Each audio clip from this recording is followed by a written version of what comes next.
Juli. Halo teman-teman, hari ini saya akan mengajak teman-teman belajar taat. 1 Petrus 1 ayat 14 berkata, hiduplah sebagai anak-anak yang taat dan jangan turuti hawa nafsu yang menguasai kamu pada waktu kebodohanmu. Teman-teman, saya akan menceritakan tentang seorang anak bernama Bobby. Biasanya setiap jam 3 sore, Bobby bermain sepak bola dengan teman-temannya di lapangan Merdeka. Namun hari itu hujan lebat turun dan petir. Bobby bertanya kepada papanya, apakah Bobby boleh tetap bermain? Kamu tidak boleh bermain ya Bobby? Iya Pak. Bobby terpaksa taat karena takut kena marah.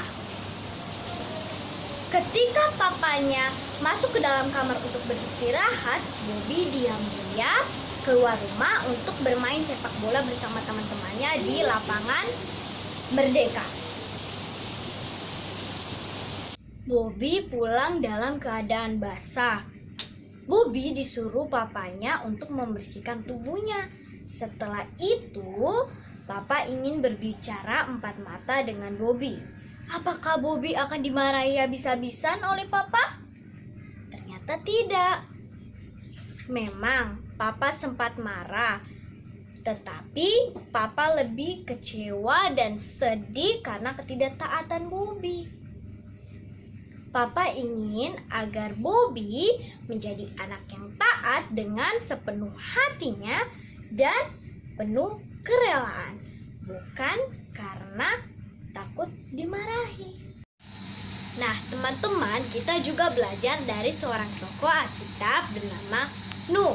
Nuh adalah orang yang taat dan hidup benar di hadapan Tuhan. Sehingga Tuhan menyuruh Nuh untuk membuat bahtera. Lalu Nuh pun langsung membuat bahtera itu. Ketika Nuh membuat bahtera, Nuh ditertawakan oleh banyak orang. Tetapi Nuh tetap membuat bahtera itu sampai selesai. Lalu Nuh pun diperintahkan Tuhan untuk membawa keluarganya dan sepasang dari tiap jenis binatang. Setelah itu hujan deras pun turun.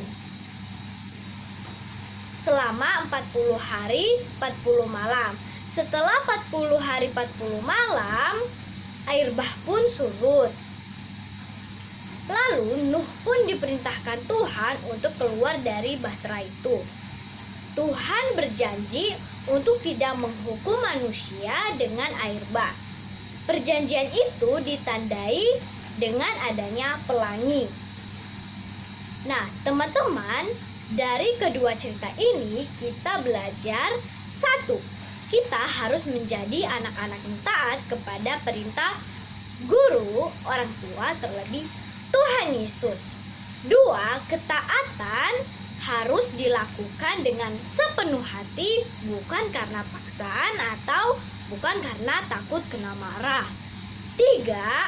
Anak yang taat melakukan apapun dengan sungguh-sungguh. 4. Anak yang taat pasti diberkati Tuhan dengan keberhasilan. Marilah kita menjadi anak-anak yang taat. Terima kasih, Tuhan Yesus